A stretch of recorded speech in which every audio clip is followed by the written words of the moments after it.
Hello and good morning. Can everyone hear me? Kind of.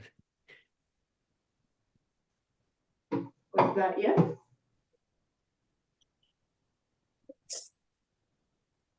Okay. So I'll wait a few minutes. It seems like some people are still trickling in. Thank you all for joining us. We'll get started shortly.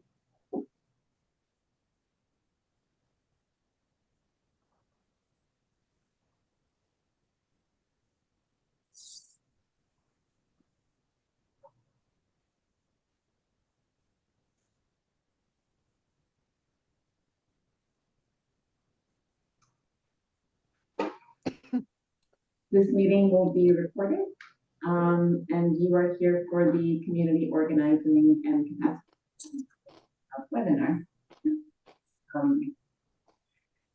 My name is Heidi Ramirez, and I am a reporting analyst on the programs team.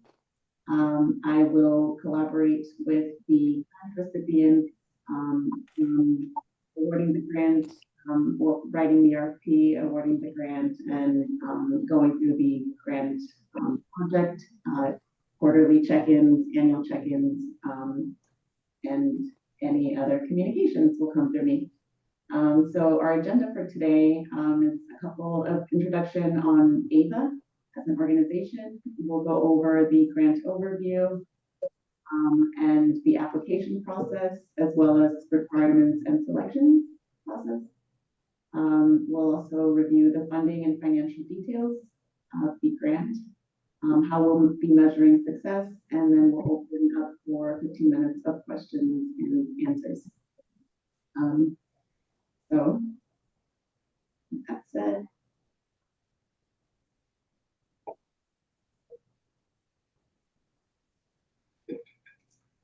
AVA is a local power agency, and its mission is to provide affordable renewable energy and reinvest its earnings into the community by providing local green jobs, green programs, and clean energy projects. Our vision is to support climate action goals by offering clean power from wind, solar, and hydropower, and aim for 100% carbon-free electricity by 2030.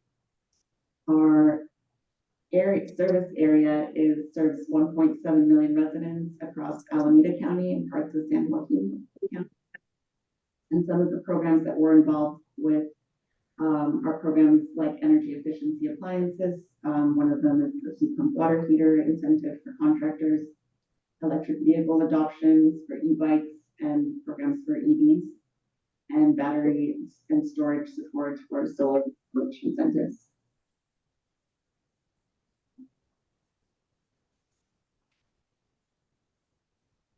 Today, for the overview, we'll review the goals and objectives of the grants, the projects and activities and supports, and benefits for the community.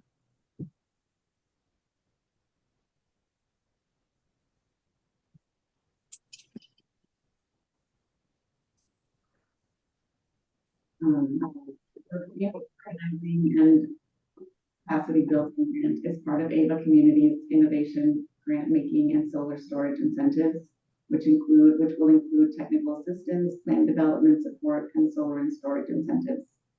The purpose of this grant is to enhance local energy resilience and preparedness, and identify potential resilience hub sites, supporting community energy resilience through upcoming solar and storage solutions. The funding for this grant is up to $300,000 over 3 years, so $100,000 per year. Some of the goals and objectives for this grant are to empower communities by conducting community research, needs assessment, educational efforts, and collaborative learning to help communities conceptualize their resilience needs and assist in applying for technical assistance and incentives for future solar and storage projects. Part of the grant will be to develop a catalog of resilience hub sites, so researching and identifying viable sites and creating a public-facing document to enhance local energy resilience, providing the research that you compiled, that the recipient compiled. Hi, can you hear us? Yes, can you hear me? Yeah, your audio is really bad. Like it's going in and out.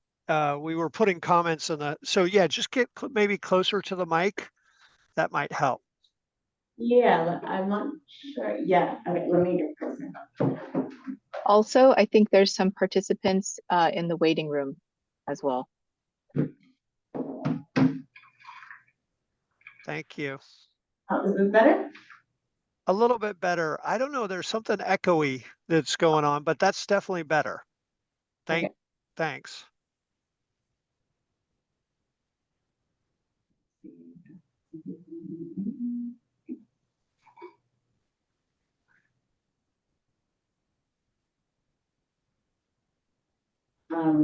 Yeah, please chime in if you still can't hear me. So for our, we went through the goals and objectives. I'll keep moving along. So some of the projects supported will be community research and case studies. Conducting community research, meaning conducting community needs assessments to understand the needs of the community, develop resilience hub site studies, so also evaluating and researching the sites, potential resilience hub sites, and then advising on resilient hub definition based on the research and studies, a work that would be done collaboratively with AVA. A second project is the evaluation and risk assessment portion. So evaluating the existing resilience hubs, consider risks through the assessments and develop mitigation strategies. Again, working closely with AVA. Community engagement and strategy development. Develop and implement a community engagement strategy, gauge the interest of the community, create educational efforts and collaborative learning initiatives like workshops and educational opportunities, contribute to local economic development and energy preparedness through education and awareness initiatives. Additionally, the other project supported by this grant will be Resilience Hub Site Catalog, so developing the inventory of potential Resilience Hub sites, researching and identifying 100 or more viable community-owned sites, and the ideation of community ownership and management plans to ensure financial sustainability and maintenance. Some of the activities supported will be stakeholder collaboration, meaning community members, local community-based organizations, and any other local organizations. A second is the community meetings and workshops. So organizing these educational community meetings and focus groups, conducting surveys and town halls, and outreach and engagement, conduct community outreach and organizing engagement efforts to promote resilience and understand the needs of the community and the sites. For documentation and reporting, the Resilience Hub Catalog will be a public-facing document to present the research findings of the site assessments. You will report on site identification and maintenance plans and provide education and awareness initiative highlighting the benefits of resilience hubs. Some of the key community benefits will be to empower, innovate, and enhance energy resilience. The grant initiative will empower by providing support to identify and develop resilience hubs, ensuring they are better prepared for energy disruptions. Access to incentives and technical assistance.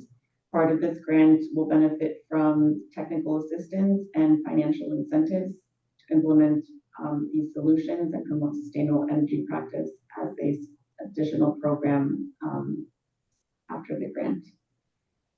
Economic development and equity, prioritizing equity priority communities and delivering community-owned sites. This effort will also help to enhance community engagement, improve energy preparedness, and support the process of implementing resilience hubs focused on serving historically marginalized populations.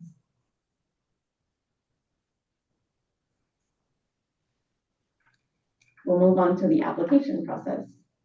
The guide to the application process, important dates and deadlines, eligibility criteria, and required documentation and the evaluation criteria. Proposal submissions should include a project plan and budget, the budget of the grant funds, organizational qualifications, and relevant experience. You may submit the proposal electronically in a PDF format by email to hramirez@avaenergy.org and include any confidential and proprietary markings to be exempt from public disclosure. The submission deadline will be Friday, August 30th by 6 p.m. Pacific time. Important dates to be aware of are potential interviews between September 4th through the 18th, and responses for awarding the grant will be notified towards the end of September. Here are some more key dates. The RFP was issued on the 19th of July. Today is the webinar. There will be a deadline for questions and clarifications on August 16th, and those responses will be posted before August 20th. The proposal submission deadline is August 30th. Interviews, as we mentioned, will be between September 4th through 18th. The proposal evaluation will be completed by September 20th. Grant agreement execution will happen throughout the month of October, and the grant will initiate throughout the month of November. Some of the eligibility and organizational qualifications are the type of organization. So they may include not-for-profit organizations, community, charitable, and civic organizations, health and social service agencies, membership associations, social clubs, faith institutions, education institutions, or similar entities. The organization will be required to provide their tax filing status and a fiscal sponsorship letter if applicable. Another eligibility requirement is that the organization provides or has a commitment to the local community. So commitment to empowering the community within AVA's service area, and a history of successfully implementing similar programs. A preference will be given to organizations operating within AVA's service area. Some of the components of the proposal include the project plan. The detailed plan will include community engagement strategies, collaboration with stakeholders, site identification plans, and maintenance plans. The budget should be clearly outlined, realistic, and over 3 years, and it will include direct and indirect costs, payment milestones, and schedule. The organizational qualifications was, as we mentioned earlier, the experience with similar programs, local capacity, and community relationships within AVA's service area, and a list of existing or proposed staff. The sustainable business model are plans for conducting the case study, the research, site evaluations, and shared learnings. The education and awareness initiatives, so plans for organizing the needs assessments, engagement, and education workshops. The proposal should adhere to the evaluation criteria, 35% of which is the proposed plan and meeting the program goals. 20% is the organizational capacity, the budget and history of meeting grant deliverables. 20% is the capacity of delivering local community benefits, so a presence in AVA's service area. And 12.5% goes to prioritizing equity priority communities, and 12.5% goes towards the AVA special procurement preferences. And the details for all of these sections can be found in the RFP. Additional considerations are that AVA reserves the right to reject, modify, or negotiate proposals. Please submit your questions by email before August 16th. Responses will be posted before August 20th, and ensure all communications are in writing and routed through me. Some more funding and financial details of the grant, as well as the allocation process. what eligible and ineligible expenses include, the payment and invoice procedures, and financial reporting requirements. So the total funding, as we mentioned earlier in the presentation, is up to $300,000 over 3 years. Funds will be distributed based on project milestones, the budget proposal, and should ensure cost effectiveness to maximize the community impact of the grant. There will be the eligible and ineligible expenses are eligible are costs directly associated with meeting the grant objectives through the activities and projects outlined both in this presentation and on the RFP. This may include, yet is not limited to, research, evaluations, surveys, assessments, workshops, and community engagement initiatives. Ineligible expenses are expenses that are not directly tied to meeting the project goals or are beyond the scope outlined in the grant requirements. So unrelated administrative costs or overhead that's not justified in the proposal.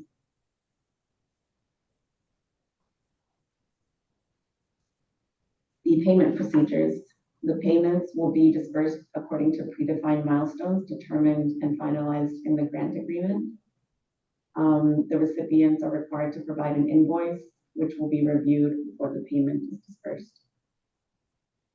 Financial and reporting requirements. There will be regular financial reports detailing the use of funds, the progress of the project, and achievements of milestones. There will be, these reports are to be provided annually or quarterly, or any other mutually agreed upon cadence defined in the grant agreement. Potential audits are possible to ensure compliance with grant terms and proper use of funds. All financial transactions must be well documented and available for review upon request by AVA.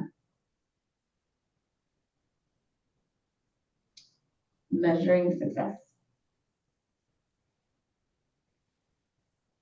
Some of the reporting requirements for measuring success will be regular updates on focus group outcomes and quarterly reports on community engagement activities conducted. Key performance indicators will include the number of resilience hubs identified, researched, and evaluated, community engagement metrics, and successful applications to the Resilience Hub Technical Assistance Program. Expected outcomes include enhanced community energy resilience and sustainability. Some things to consider is that AVA will provide marketing support, so assistance with outreach and providing educational materials regarding resilience hubs. Customers can be notified within desired geographic areas of workshops or community meetings. And there will be ongoing collaboration with technical assistance programs to support resilience hub development. And with that, I will open it up to our Q&A session.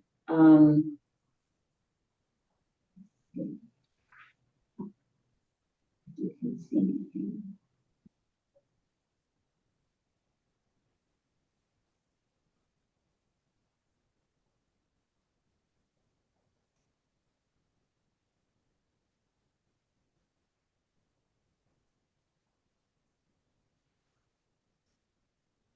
Okay. Oh, we raise our hand.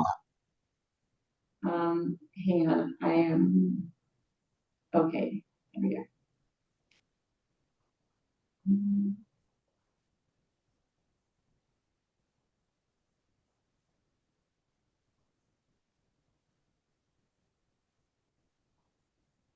Okay. I see a question in the chat. It looks like, Susan, you have a question, so would you like to start? Sure. Hi. So you talked about resilience hubs and really focus on energy, but we know that resilience hubs, the definition is much more inclusive. So is this work just about energy, but also about, or is it also about other ways to build resilience at the sites? Yeah, so the the focus of this grant is to identify the sites, the sites, and the focus of the technical assistance portion and solar storage is on energy resilience. However, if there's a site that goes beyond the energy needs, those can also be assessed as potential resilience hub sites.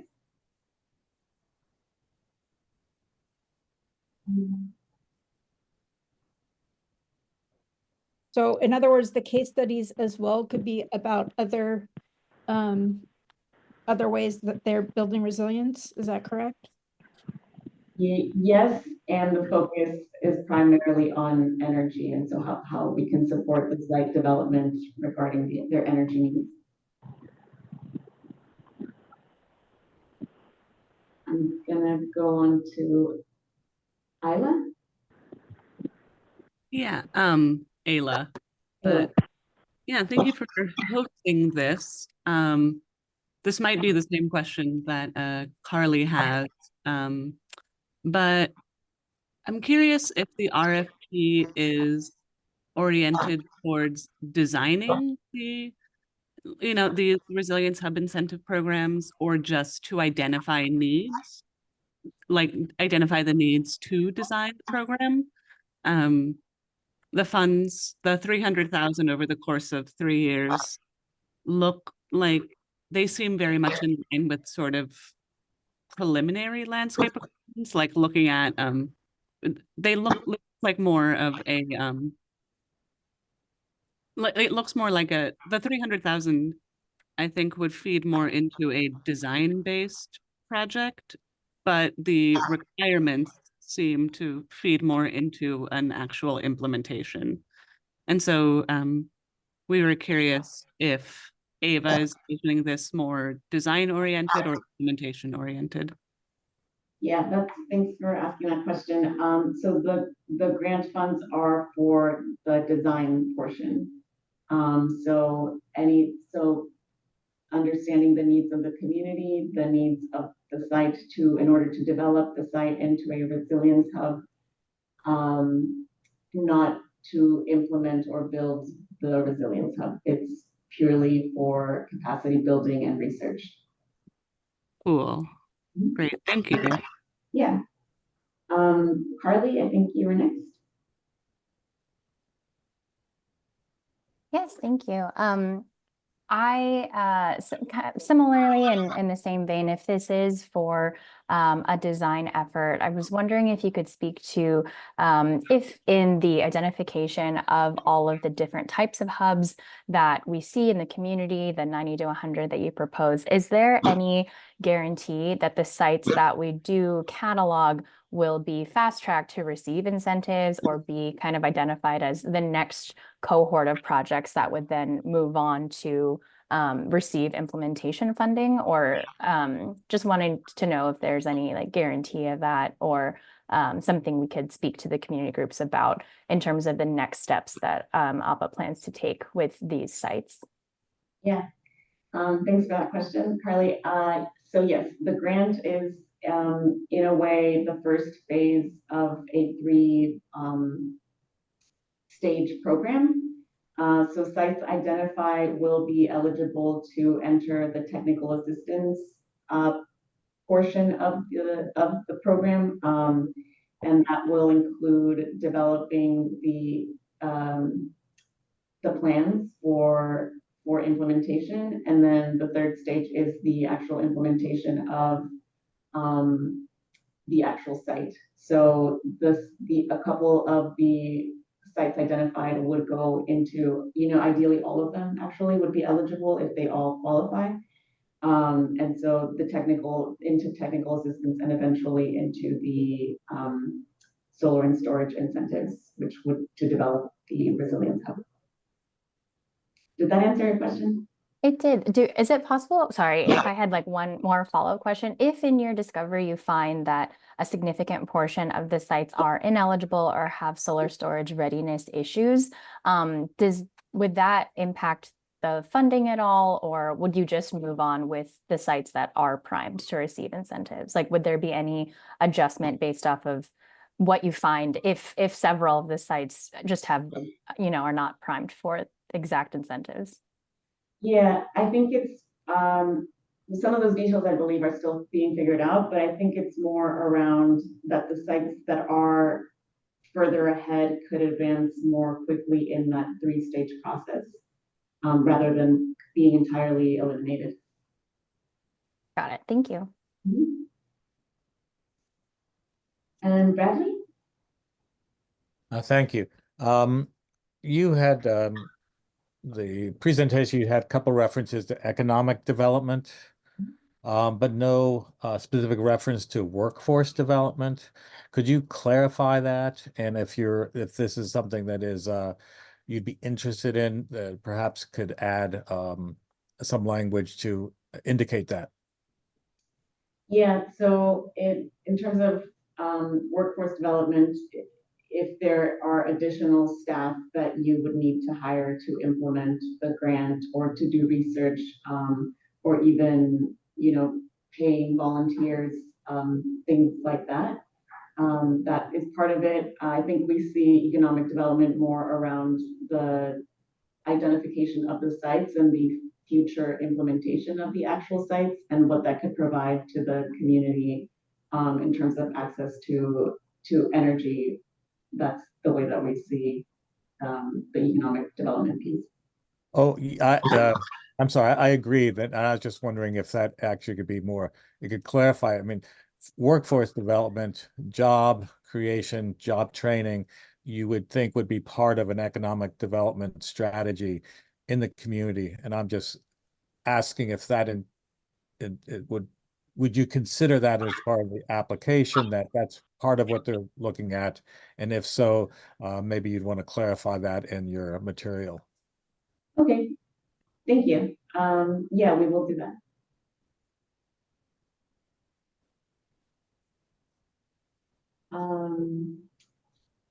Barbara?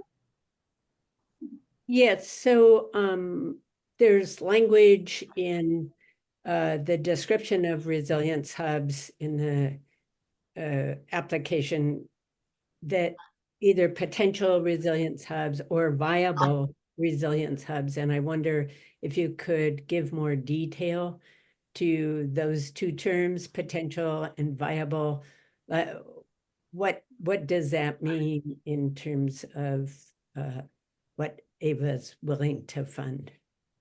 Yeah, so that's the recipient or organization will work with AVA to define what those viable or potential sites, what the definition of that is, and what requirements the site needs to meet. Well, but it could make a big difference in terms of the amount of work that is involved in identifying these sites. Yeah, I think it's still something that would be like a collaborative effort to define what those requirements are.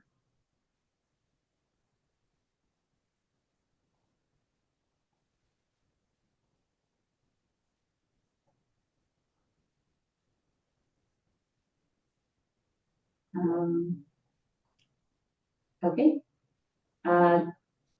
Van Rainey.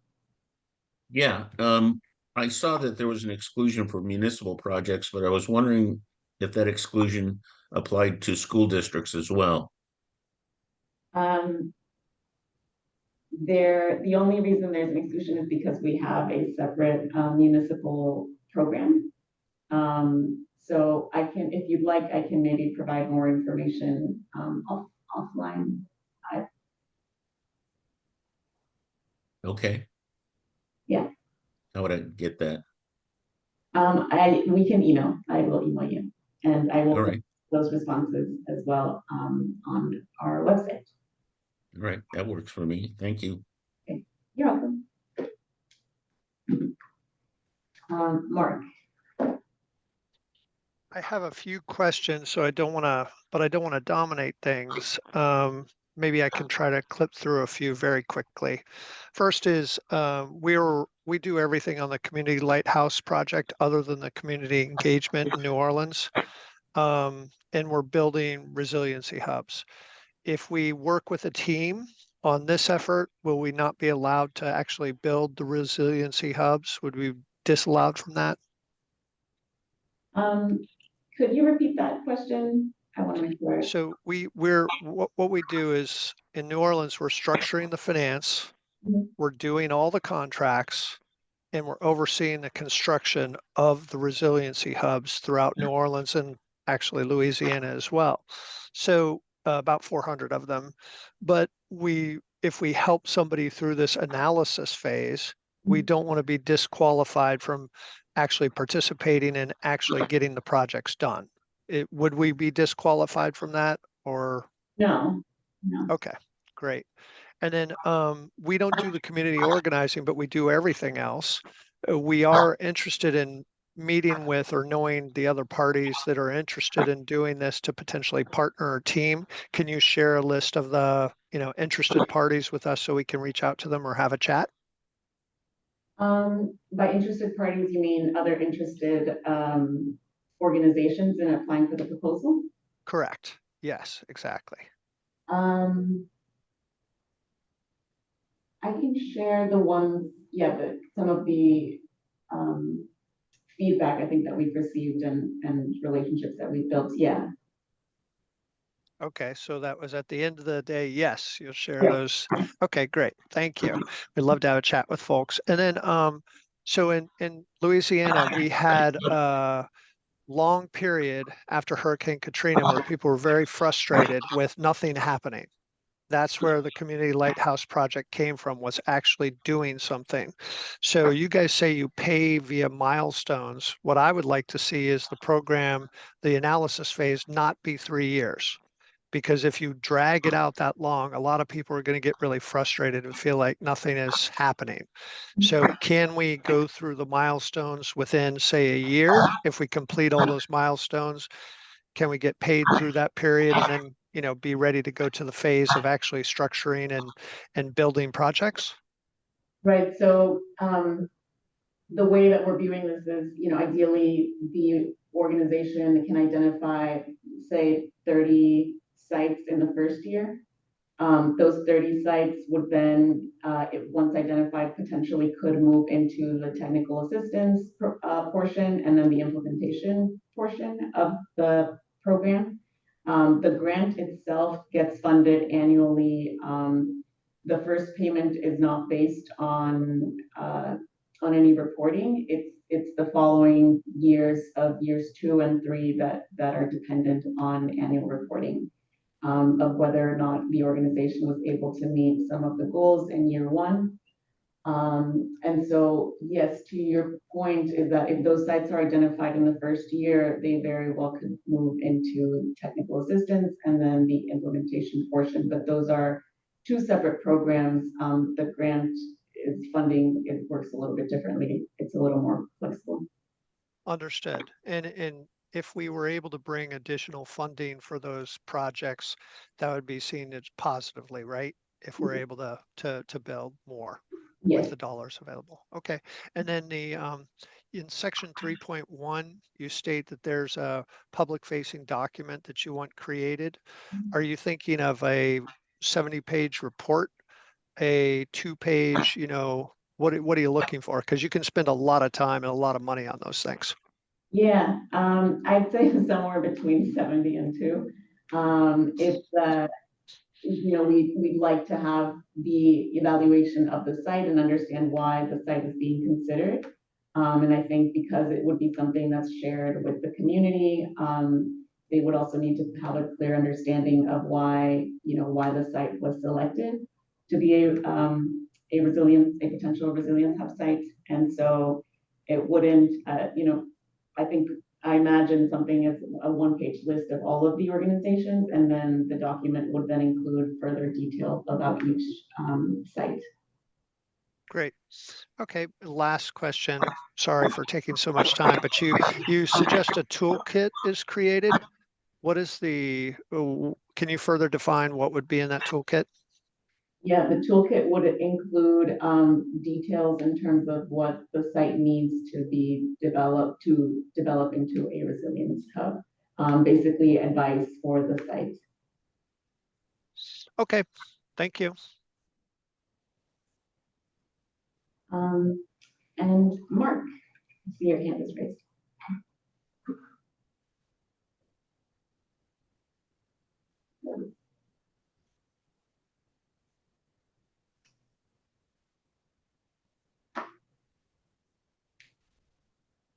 Okay, it looks like we breezed through that. Does anyone else have any questions?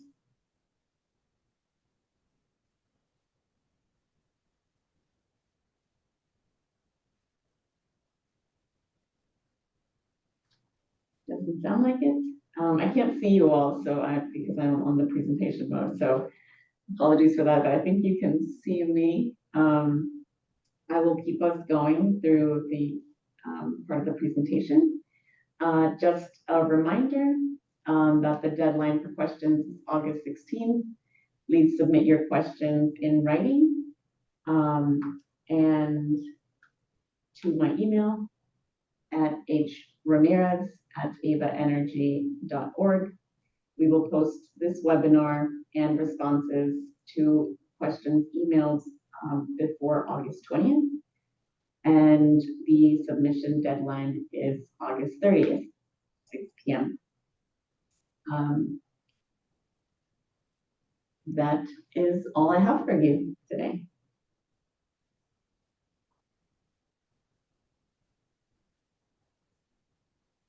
If there aren't any other questions, I think we can wrap this up earlier and give you back some time.